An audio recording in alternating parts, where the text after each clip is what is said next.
On today's show, what to expect from Andrew Cristall and the next wave of Capitals players.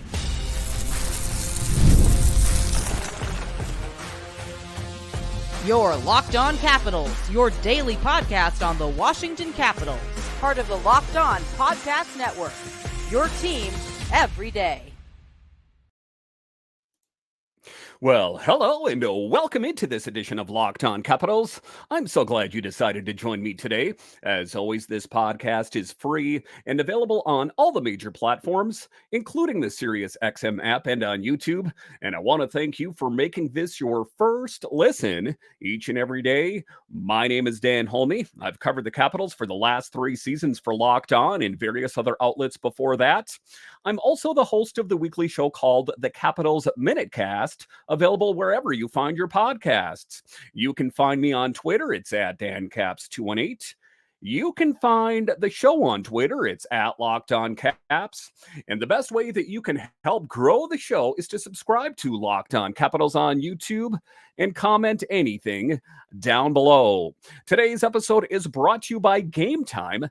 Download the Gametime app, create an account, and use code LOCKEDONNHL for $20 off your first purchase. So in this edition of Locked On Capitals, we talk about the next wave of Capitals players. And what is Dan talking about? I'm talking about the players that will be showing up after Alex Ovechkin retires. John Carlson, TJ Oshie, kind of this aging core that's on this team. What about the next wave of Capitals players? And more specifically, Andrew Cristall. We'll talk about that.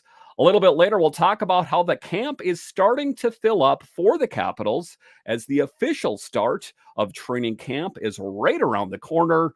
And then the interesting news about the patch that will be on the Capitals jersey this year, a TikTok patch. What are your thoughts on that? But just to get it going here, we'll talk about Andrew Cristall and the next wave of Capitals players, as I think it's important to have your eyes fixed to the future. Of course, we know that Alex Ovechkin will be on the Capitals this season, the following season, but after that, who knows? I guess a lot depends on if he catches and passes Gretzky, if this team wins another cup. But ultimately, does Alex Ovechkin, the man, does he want to return to the Capitals? Or would he rather spend the last season of his career, or seasons, I guess, playing in Russia? I guess we don't know. So it's important to take stock of the team. And what are some of those big pieces that will be a part of the future? In particular, I think that Andrew Cristall will be one of those biggest pieces. Of course, we know the other big names. We're talking Pierre Dubé. We're talking about Ethan Frank, Bogdan Trineyev, those kind of players. That is going to be ostensibly the next wave of Capitals players. And it begs the question, is Washington Capitals Andrew Cristall ready to make the leap and become a standout prospect? He's an interesting player in the regard that some people say, hey, Dan, if he was that great of a player, why didn't he go in the first round? His game is not perfect. He's still a very young man. I still think that he has room for growth. One of the things that we know in particular is that he can work on his skating. That's one of the things that needs to be addressed. But once he is full go, once he has fixed the so-called issues that he has, I think he is going to be a dynamic standout player on this team. So talk about Andrew Cristall's performance in the WHL. Andrew Cristall, the 19-year-old winger for the WHL's Kelowna Rockets, 19 years old. Let's give the guy a bit of a break. Is a rising star in the hockey world with a remarkable 40-goal, 111-point season, and an additional 15 points in 11 postseason games. Cristall has emerged as one of the league's top forwards, known for his incredible production and pure skill. He is equally dangerous as a goal scorer and a setup man. Last season, he showcased his talent with an impressive 23-game point streak, demonstrating his prowess with the puck. Again, I think that he is going to be one heck of a player in time. He's the player that's friends with Connor Bedard. He hangs in those kind of circles. And I know that you can't kind of be a hitchhiker on someone else's success. However, I think the raw potential is there. if you see what kind of work he has out on the ice, if you see any of the highlight footage, you will understand what great player he's going to be in time. That's why I said the next wave of players, as we're starting to see these players slowly trickle in and make their way in. I'm talking Hendrix Lapierre, Connor McMichael, that this next wave of players is already upon us. But in time, this current roster that we know, this aging core, well, it's not going to be here anymore, and the Capitals will have officially turned the page on to the next wave. Talking about his physical attributes and skating ability, despite initial concerns about his size and skating ability, Cristall has proven himself on the ice. Standing at just 5 foot 9.5 and 175 pounds, he has faced doubts due to his physical attributes. However, he has shown remarkable confidence and resilience, not shying away from physical play and delivering exceptional performances. He's a little bit like TJ Oshie in that regard, that he plays much bigger than he is. He doesn't let his size stand in his way. While skating has been identified as an area of improvement, his progress has been promising. Although not a strength, he plays at the WJSS and has shown notable improvement. However, he will need to continue working on his skating to meet the demands of the NHL. Not NHL ready right now. And I don't think that's too surprising. I don't think that's a hard take, but I think that if he can work on that, and he has put the work in with skating coaches, I think that once that's rectified, once that's taken care of, look out, the Capitals will have one dynamic of a skater and one heck of a hockey player. Talking about his key attributes, the thing that kind of makes him pop off the page a little bit like Andrew or Connor Bedard, those kind of players, is their high hockey IQ. You hear that thrown around quite often with these young players. Cristall's hockey IQ and creativity have been lauded, compensating for the deficiencies in his game. He has the ability to see things out on the ice that some players don't have. That some of the players that are really great skaters probably don't have the hockey IQ that he has. So he has some intangible tasks or qualities that some of these other players don't have. His deceptive and creative playmaking abilities make him stand out as a player with potential for a top 6 role in the NHL at some point. It's probably going to be a couple seasons out, but that's again why I say the next wave of great players. And I think him, along with Ryan Leonard, this team is going to be loaded for bear. And, we can kind of walk away from that being an older team. And the Capitals are already taking steps away from being, one of the older teams into slowly transitioning into getting younger. At some point, very well could be one of the younger teams in the leagues. Talking about future prospects, as he gears up for a big season in the WHL, all eyes will be on Cristall as he seeks to solidify his status as a top prospect and prepare for the transition to the professional level. I do think he has what it takes. Again, it's not going to be something that is going to be ready to go this upcoming season unless something really crazy happens and he takes this team by storm. But one of the things that Spencer Carberry said is that he's excited to see how these young players, how they step up to the challenge. I'm not writing him off. I'm not saying it's impossible for it to happen. I'm saying it's improbable. He still has things to work on. But that's exciting. When you kind of lay out a competition for these young players that say, hey, if you can put the work in, if you can really impress, sky's the limit. Like I've talked about on the show with Alexei Protas a few seasons ago, that he popped off the page. When he was in training camp, he played so well that they couldn't afford to send him down, or they're like, I'm not going to send this guy down to Hershey. He's such a great player. We need him on the big team. So I think that Cristall, I don't think right now that he's going to be ready for the team this coming season. But like I said, he is going to be one heck of a player in years to come. All right, so coming up here straight ahead, the camp is nearly full. We see Alex Ovechkin, Tom Wilson, all the big guns are in camp. What to expect this upcoming season? I'll discuss straight ahead.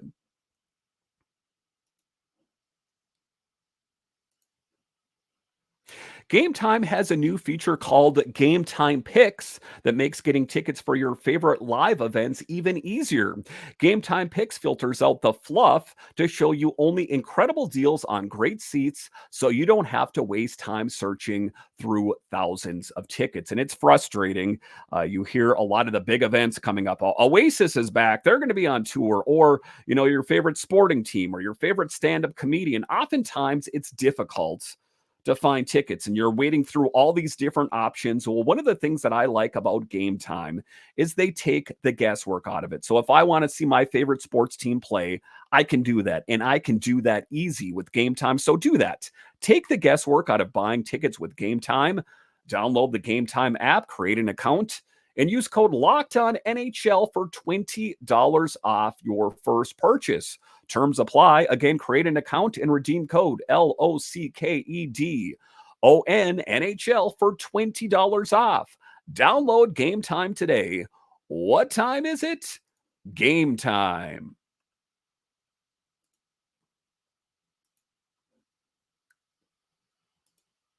Thank you for making Locked On Capitals your first listen of the day. For your second listen, enjoy the Locked On NHL podcast. Locked On NHL provides you with a national perspective on all things NHL each and every day, with national experts and local insight on every team in the league. Available on YouTube or wherever you get your podcasts. Part of the Locked On Podcast Network, your team every day.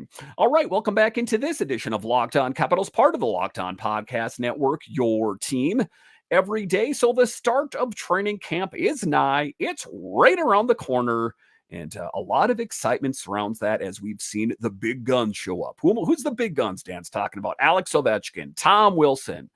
We've recently seen here Charlie Lindgren, John Carlson, Pierre-Luc Dubois, these kind of big name players that on paper are going to give this team a boost and take it to the next level. And the excitement that abounds is that PLD going to be the guy to get OV off to that great start. Is he going to be with Wilson, or is it going to be Mangiapane? What are the pairings going to look like? Carlson, Chychrun, where does Roy fit in? There is a lot to be excited about, and a lot of questions will be answered as the camp formally starts. Right now, it's still the informal skates, getting in some drills, those kind of things.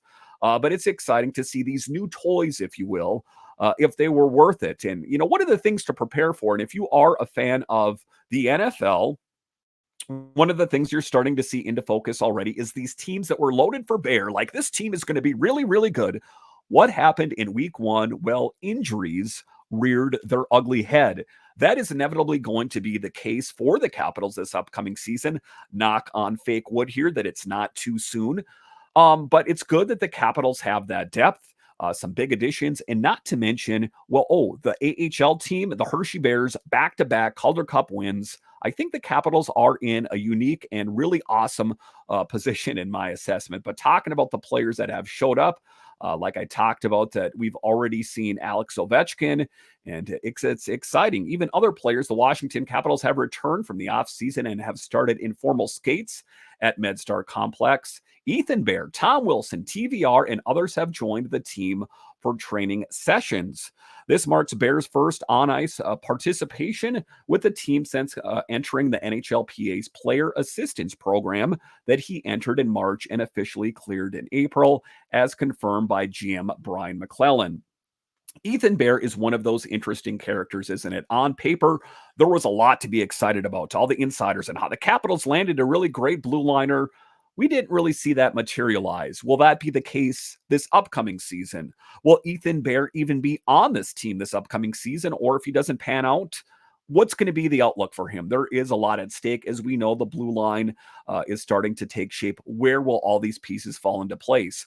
Player performance during the training, Bear showed excellent skating and puck handling skills, demonstrating positive spirits and high experience performance.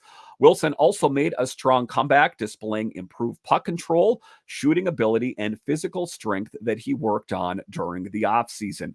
Wilson already has the physical game. I don't think there was a whole lot to work on. Great goal scorer, physical presence. I think he probably just had to tweak some things here and there. Otherwise, I expect Wilson to be a full go. Players present in active participation. Additionally, Ovechkin, Chikrin, Dubois, Strom, and other players were present and actively participated in the sessions. That was from earlier this week. I'll have an update as of today. But they're all getting work in, and it's kind of just being in and out of the lineup just to make your presence known. I think in Alex Ovechkin's case, that he doesn't feel the need to overexert himself. But talking about the scrimmage highlights from this week thus far, notably the scrimmage revealed a promising chemistry between Dubois and Ovechkin. Winner, as they worked well together on the same line. Ovechkin showed offensive activity, delivering powerful shots and making strategic plays, including taking faceoffs during the practice. So excitement abounds as it seems like these pieces are starting to fall into place. Informal skates at MedStar Ice Complex. The group is almost back together at MedStar Capitals Ice Complex as Hendrix Lapierre joined the Capitals for informal skates on Wednesday. He was joined by Hershey Bears captain Dylan McElrath as the latest player to start skating with the team ahead of training camp. Dylan McElrath is another guy I think could make it interesting. I laid out my D pairings. Everyone else has their D pairings out for the Capitals. I think Dylan McElrath could make it interesting. I like his game. Where he would get shoehorned in there, I'm not so sure. Physical presence, the captain of the Bears, NHL, AHL experience. I wish that somehow, some way he could fit in there. It's just difficult where that would be. I guess the camp will expose any weaknesses, players that aren't up to snuff, if you will. That will expose it. McElrath as the latest players to join. Also in attendance were Charlie Lindgren and Mike Scarbosa, who joined the team earlier in the week. Regulars like Jacob Vrana, Andrew Mangiapane, and others were also present. A lot of pieces in flux. Will Jacob Vrana crack the roster? What to expect from Sonny Milano? Andrew Mangiapane is looking for a return to form. And Charlie Lindgren, was that just a flash in the pan? Was that an isolated great season? Or could we expect great things from Charlie Lindgren again? I have no reason to believe that we won't expect great things from him unless we see otherwise. I know that we have great depth in net minding with Logan Thompson, Charlie Lindgren, Clay Stevenson, and it's going to be interesting to see how this all shakes out. But on ice activities as of today, Wednesday, the Capitals started the skate off with some breakaway drills and 3-on-2 work. Putting Lindgren and Thompson to work, they then switched rinks to scrimmage and get some skating work in. Lindgren and Thompson both looked strong, with Lindgren showcasing his quickness, lateral movement, and a quick glove hand. Those were the key things that I noticed in the footage that just are really great. They move very well. I think Lindgren, Thompson, I think that is one heck of a tandem for this team. But say for some reason that one of them gets injured, say that there is inconsistent play, well, there are a plethora of different options in net. New players and prospects continue to make their way to DC with this year's draft picks and rising players eager to get on ice to get in work ahead of the first ever camp. So a lot of moving pieces. It's going to be interesting to see how it all shakes out in some battles. I think that, there's a lot of positions that I don't think players should get too comfortable on. I think that, you take a look at Mangiapane and Wilson, those two could vacillate. You take a look at Connor McMichael and Hendrix Lapierre. I think that a lot of people are saying Connor McMichael will be on the wing, and no doubted, will play some time on the wing, but we know he can play center as well. So I think that McMichael and Lapierre could vacillate back and forth. And then you take a look at the D pairings. It's going to be interesting to see with the formal start of camp, who is going to play and who will ultimately get a sweater in game one of the regular season. Notable absences of today, however, Alex Ovechkin was on ice for a photo shoot earlier in the morning, but did not stay on to skate with the group. Dubois also had media day duties in the morning ahead of the skate. So taking a look at it about Alex Ovechkin on ice for the photo shoot, but nothing else. I wouldn't read anything into that too much, as he is a guy that I think doesn't need a whole lot of work. I know some people could say, hey, Dan, he got off to that slow start. He needs all the work he can get. I get that, but I think that Alex Ovechkin, edging closer and closer to his 39th year on this earth, I think can maybe take it back a little bit. We don't want any, muscle strains or anything to be exacerbated, anything like that. We definitely want Alex Ovechkin on the ice in game one of the season, and excitement abounds as he edges ever closer and closer to catching Wayne Gretzky. All right, so coming up here after the break, something new that is going to happen, relatively new for the Capitals anyway, is putting patches, sponsored patches, and TikTok. Yes, the social media, TikTok, will have a patch on the outside of the Capitals jerseys. I'll give you my thoughts, and I'd love to hear yours straight ahead.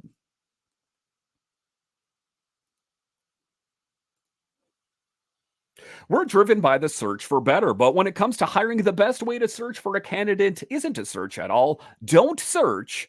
Match with Indeed. If you need to hire, you need Indeed. Indeed is your matching and hiring platform with over 350 million global monthly visitors, according to Indeed data, and a matching engine that helps you find quality candidates fast. Ditch the busy work. Use Indeed for scheduling, screening, and messaging so you can connect with candidates faster. And Indeed doesn't just help you hire faster. 93% of employers agree Indeed delivers the highest quality matches compared to other job sites, according to a recent Indeed survey. So if you are one of the people that's involved in hiring and firing and HR, make your life a lot easier with Indeed. And listeners of this show will get a $75 sponsored job credit to get your jobs more visibility at Indeed.com/locked on. Just go to Indeed.com/locked on right now and support our show by saying you heard about it on the Locked On Capitals podcast. Indeed.com/locked on. Terms and conditions apply. Need to hire? You need Indeed.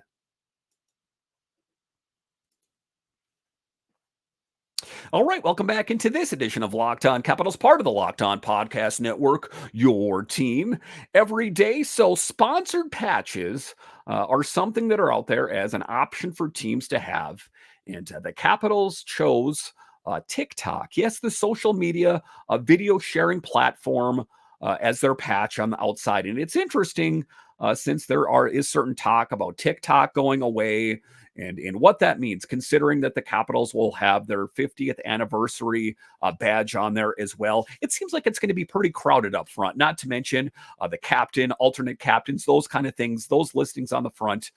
I think at the end of the day, we don't want these to look like billboards. We don't want these to look like a NASCAR thing where it's just from head to toe, M&Ms and, all these other different brands on there. I think to keep it neat and clean, that's fine. I guess if it's a one patch, I guess I wouldn't be against it. But when it's, something on their leg and something on their skate, and we already know there's one on the helmet, I think that it can get to be a little bit cluttered, but that is the direction that it's going in.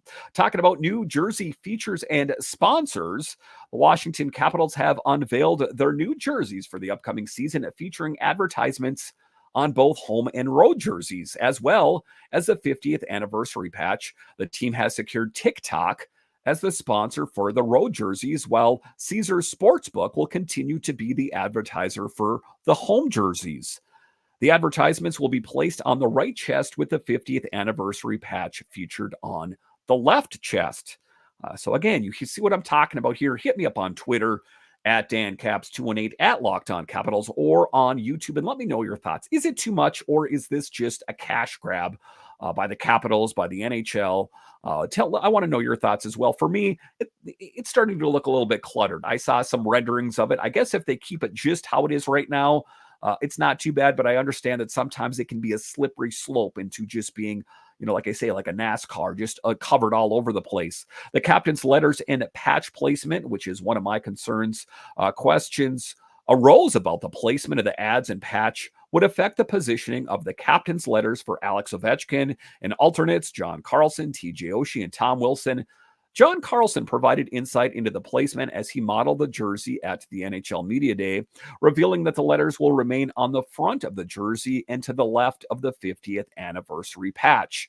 So, okay. And like I say, the renderings, it's not too bad as long as they don't get crazy with it and leave it as is. League transition and limited space. The Capitals join other teams such as the Panthers and managing limited space on the front of their jerseys due to the inclusion of both advertisement and commemorative patches. The league's transition from Adidas to Fanatics as the official jersey provider is also underway. And I've talked on the show as well. I wouldn't be too worried about that. Some people are like fanatics. Has the NHL really fallen that far? Adidas, Nike, other, featured on other professional sports. The Fanatics ones, the ones I've seen are top quality. They're not the ones that you see at the mall that, when a big player is traded somewhere, they just print them out in rapid succession and it's kind of just screen printed on there. From what I understand and what I've seen, these are still top tier jerseys and not something that you're going to get online for like $50. These are still top of the line products. Talking about the potential of a third jersey, I've spoke on this show and something that has me intrigued and, well, excited as I like the idea. Reportedly, the Capitals will introduce a third jersey, likely inspired by the black reverse retro Screaming Eagle sweaters worn by the team in 22-23. Although official confirmation is still pending. I'm excited about that for sure, because I was unable to get that jersey the last time it's available. Why? Well, like everyone else out there, money's tight. I got kids like that. I'm going to wait until Black Friday, I told myself. And guess what? I waited, wasn't available in my size. So seize the day is my parting words of wisdom here. If you see this jersey available inside and in budget, I would say scoop it up, as chances are it'll be difficult to find in the future. But to put a bow on this episode here, excitement that the camp is filling up. I'm really excited to see what Cristall is going to mean this coming season. Is that skating? Is that going to take steps forward? Is that going to be rectified? If that is the case, I think he's going to be able to join the team sooner than later. And TikTok, is it getting too crowded on the front? My thoughts are if they kind of keep it as it is, it's okay, but let's not get carried away with it. All right, I want to thank you once again for joining me on this edition of Locked On Capitals, and I want to thank you for making this your first listen of the day. Now go check out the Locked On NHL podcast, where the season never ends, providing national expertise with a local perspective. You can find the link in the Locked On NHL podcast in the description, so you don't need to search. Part of the Locked On Podcast Network, your team every day. So this show will be going back to 5 shows a week with the start of the training camp. So if you're a listener or viewer of this, make sure and subscribe or follow on YouTube or wherever you find your podcast so you can be up to date with everything that's going on surrounding your Washington Capitals. All right, once again, I want to thank you for joining me on this edition of Locked On Capitals, part of the Locked On Podcast Network, your team every day. My name is Dan Holme, and I'll talk to you again next time.